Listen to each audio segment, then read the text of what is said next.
बिस्मिल्लाहिर्रहमानिर्रहीम। अस्सलाम वालेकुम स्टूडेंट्स, जैसा कि आप जानते हैं कि एक्सरसाइज 2.4 हमारी ख़त्म हो चुकी है और 2.5 हमने स्टार्ट करनी है। तो 2.5 से पहले चंद इंपॉर्टेंट कॉन्सेप्ट्स हैं जो आपके लिए जानना ज़रूरी हैं और कुछ इंपॉर्टेंट प्रूफ हैं जो कि करने हैं हमने।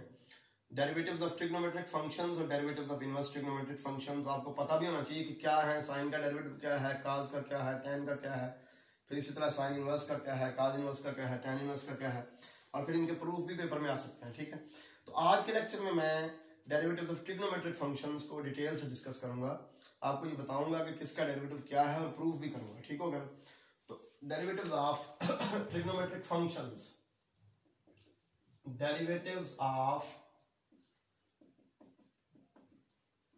ट्रिग्नोमेट्रिक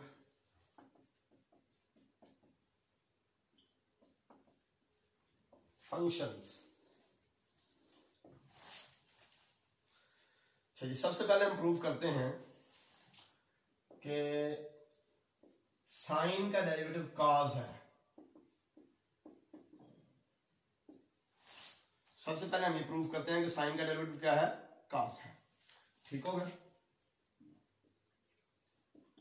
इसके लिए आप सपोज करें कि एफ ऑफ एक्स इक्वल है जी साइन एक्स। अब हमें इस बात का पता है, वी नो दैट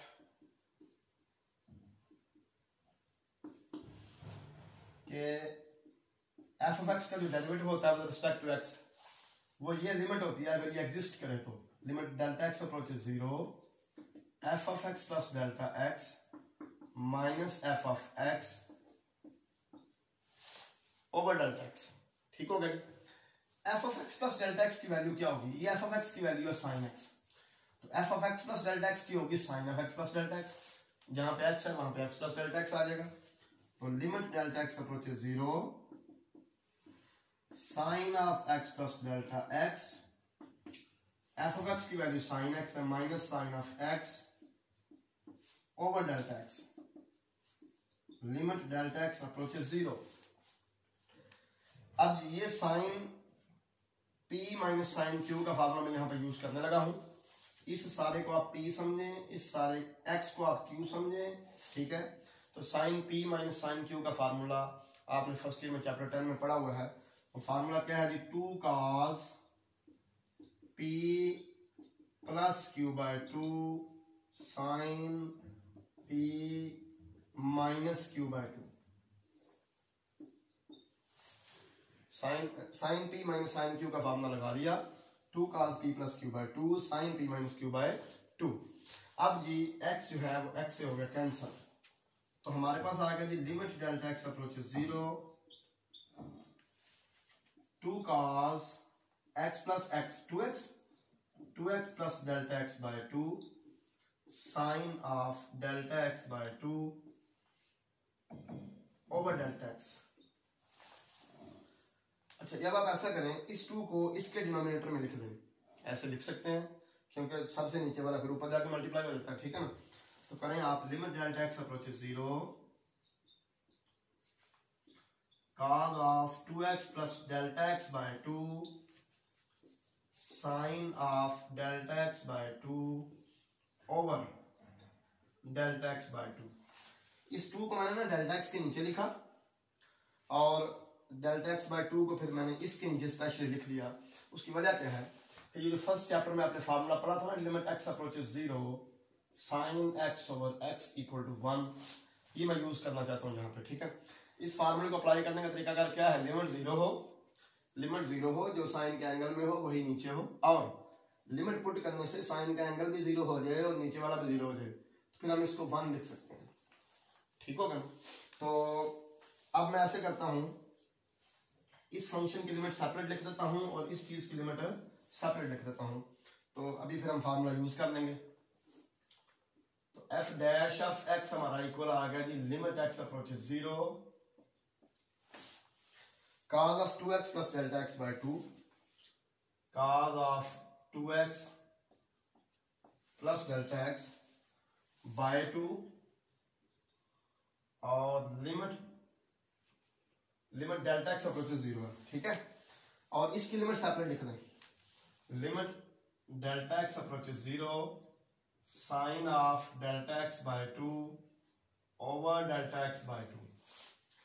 अब देखें जो चीज साइन के एंगल में है वही बटे में है, लिमिट भी जीरो है और लिमिट पुट करने से साइन के एंगल भी जीरो हो जाएगा, 0/2 जीरो हो जाना है और ये भी जीरो हो जाना है, तो इसलिए हम इसको 1 लिख सकते हैं। ठीक हो गया, इस सारे को 1 लिखें और यहाँ पे आप लिमिट अप्लाई करते हैं, डेल्टा एक्स अप्रोचेस 0 तो आ जाएगा cos ऑफ 2x ओवर 2।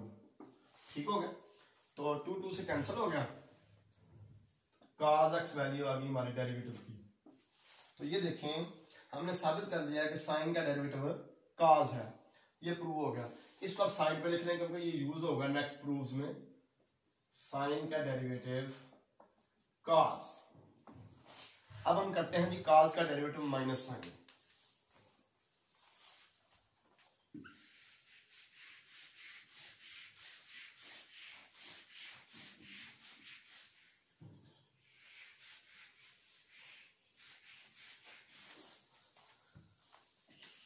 अब हम ये प्रूफ करते हैं कि derivative of cos of x is equal to minus sine of x, ये हम प्रूफ करते हैं। ठीक हो गया, बिल्कुल इसका भी सेम प्रोसीजर होगा। Let f of x is equal to cos x। फर्ज करें कि f ऑफ x किसके इक्वल है, cos x के इक्वल है, तो वी नो दैट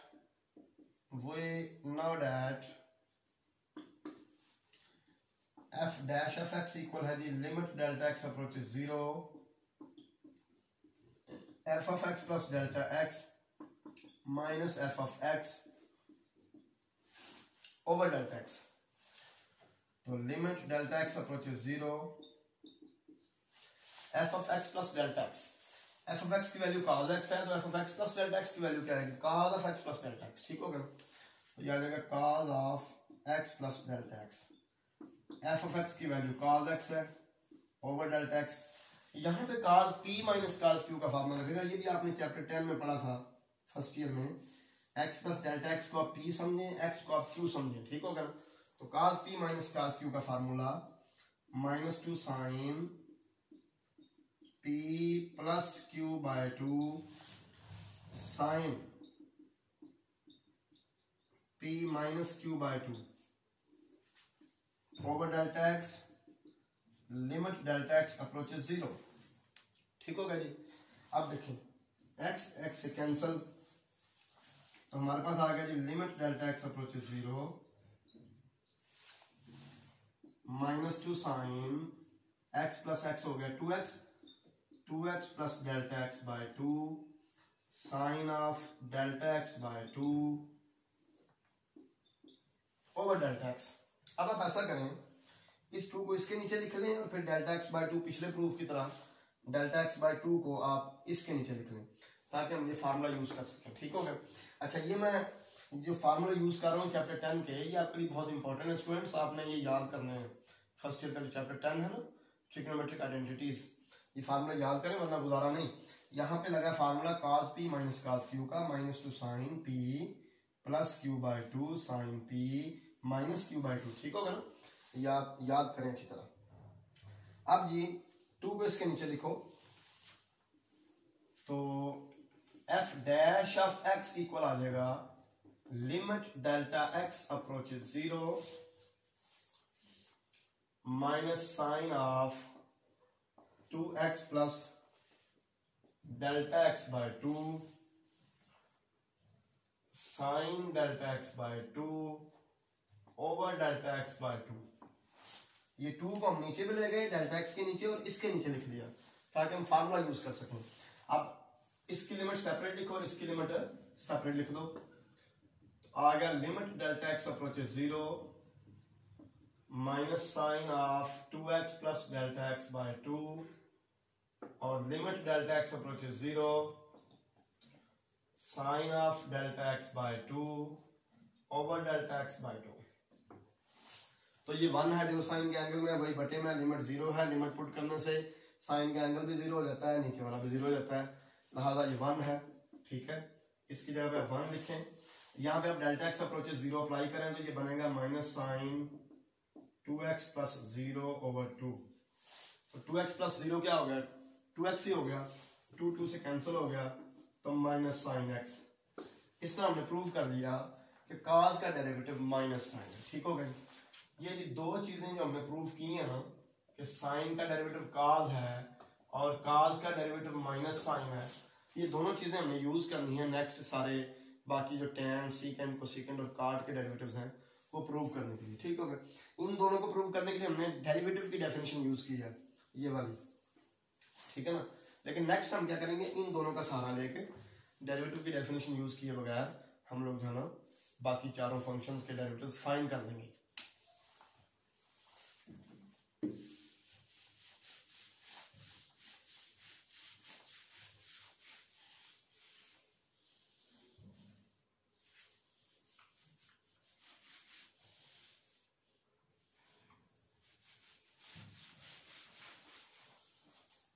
नेक्स्ट हम प्रूव करते हैं जी कि derivative of tan is secant square.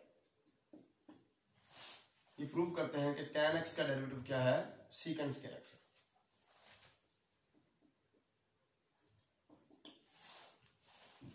d over dx of tan, tan को हम लिख सकते हैं sin over cos,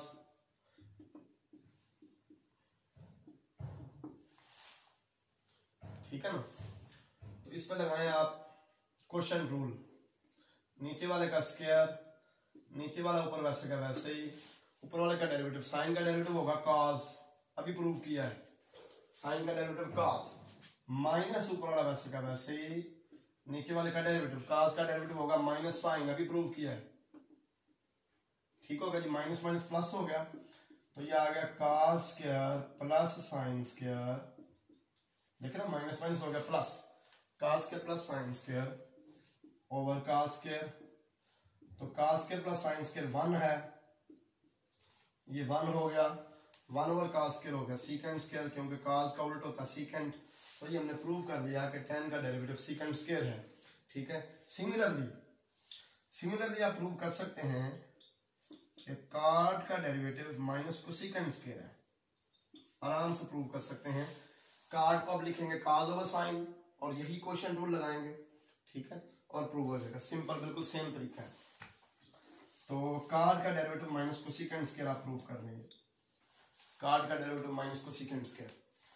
और नेक्स्ट है जी secant का डेरिवेटिव, secant का डेरिवेटिव होगा secant x tan x, secant x tan x, ये secant का डेरिवेटिव होगा। ठीक है, अभी प्रूव कर लेते हैं इसको भी। Proof d over dx of secant, secant को लिखें 1 over cos, ठीक हो गया जी, क्योंकि secant का उल्टा क्या होता है cos, तो क्वेश्चन रूल लगाएं, नीचे वाले का स्क्वायर, नीचे वाला ऊपर वैसे का वैसे ही, ऊपर वाले का डेरिवेटिव 0, क्योंकि 1 में कांस्टेंट है 0, माइनस ऊपर वाला वैसे का वैसे ही, नीचे वाले का डेरिवेटिव माइनस साइन, cos का माइनस साइन। ठीक हो गया ना। तो ये देखें cos का माइनस साइन अभी हमने प्रूव किया। अब क्या होगा, cos x इंटू 0 0 हो जाएगा, ये माइनस माइनस प्लस हो जाएगा, 0 plus sign x over cos square, तो 0 प्लस साइन जो साइन ही हो गया। अब नीचे cos स्क्वायर है, एक cos को आप ऊपर ले जाएं, secant बन जाएगा ऊपर जाके, एक cos नीचे रहेगा, साइन ओवर cos आ जाएगा tan। ठीक हो गया, ये देखें प्रूव हो गया कि secant का डेरिवेटिव क्या है, secant x tan x। इसी तरह आप प्रूव कर सकते हैं, बिल्कुल सेम लाइंस को आप फॉलो करें तो cosecant का डेरिवेटिव आप प्रूव कर सकते हैं minus cosecant x cot x। ठीक है ना, ये आपका छठा फार्मूला है। cosecant x के डेरिवेटिव को आप प्रूव कर सकते हैं minus cosecant x cot x, बिल्कुल ऐसे ही सेम तरीके से। cosecant को आप 1 ओवर साइन लिखेंगे, ठीक है, और फिर क्वेश्चन रूल लगा देंगे जैसे यहाँ पे लगा रहे हैं। ठीक हो गया, तो minus cosecant x cot x ये भी प्रूव हो जाएगा। अच्छा, एक बड़ी इंपॉर्टेंट चीज, ये मैंने आपको 6 के 6 ट्रिग्नोमेट्रिक फंक्शंस के डेरिवेटिव्स तो बता दिए कि क्या है। जब हम डेरिवेटिव ले रहे होंगे तो जरूरी नहीं कि simple sin x cos x tan x का डेरिवेटिव हमें लेना पड़े, मे बी कि हमें sin of x स्क्वायर का डेरिवेटिव लेना पड़े, ऐसे मे बी हमें cos of x under root का डेरिवेटिव लेना पड़े। फिर हम क्या करेंगे, हम लोग ऐसे किया करेंगे, जब हमारा जो एंगल है ना, एंगल कि सिंपल एक्स ना हो बल्कि एक्स के अलावा हो, तो हम सबसे पहले तो इसका जब डेरिवेटिव लेंगे ना, साइन एक्स स्क्वायर का डेरिवेटिव आ जाएगा कॉस एक्स स्क्वायर, क्योंकि साइन का डेरिवेटिव होता है कॉस, ठीक है। फिर हम ऐसा क्या करेंगे, इस एंगल का फर्दर डेरिवेटिव लिया करेंगे, इनटू एक्स स्क्वायर का डेरिवेटिव 2x, तो 2x cos x स्क्वायर ये डेरिवेटिव आ जाएगा sin x स्क्वायर का, ठीक है। इसी तरह अगर आपको cos x अंडर रूट का डेरिवेटिव लेना पड़े तो cos x अंडर रूट का derivative minus sin x under root, क्योंकि cos का डेरिवेटिव माइनस sin होता है, ठीक होगा ना। तो अब इसका एंगल क्योंकि सिंपल x नहीं है बल्कि इसके अलावा कुछ है, तो इसका further derivative x under root का फर्दर डेरिवेटिव पावर 7 पावर में से 1 माइनस, ठीक हो गया। तो ये आ जाएगा -1/2 x की power -1/2 sine x under root, ये डेरिवेटिव आ जाएगा cos x अंडर रूट का। तो बताने का मकसद ये है कि जब आपको किसी ट्रिग्नोमेट्रिक फंक्शन का डेरिवेटिव लेना पड़े, पहले तो आप उसका डेरिवेटिव उसी फार्मूले के मुताबिक लेंगे जो मैंने आपको यहाँ पे 6 प्रूव करवाए हैं, ठीक है ना। लेकिन साथ आप प्रोडक्ट के तौर पर क्या करेंगे, उसके एंगल का फर्दर डेरिवेटिव, अगर उसका एंगल सिंपल एक्स के अलावा उसका साथ फर्दर डेरिवेटिव लेंगे। तो मुझे उम्मीद है कि ये सारी चीजें आप समझ चुके होंगे। नेक्स्ट लेक्चर में इंशाल्लाह derivatives of inverse trigonometric function हम पढ़ेंगे। अल्लाह हाफिज, अस्सलाम वालेकुम।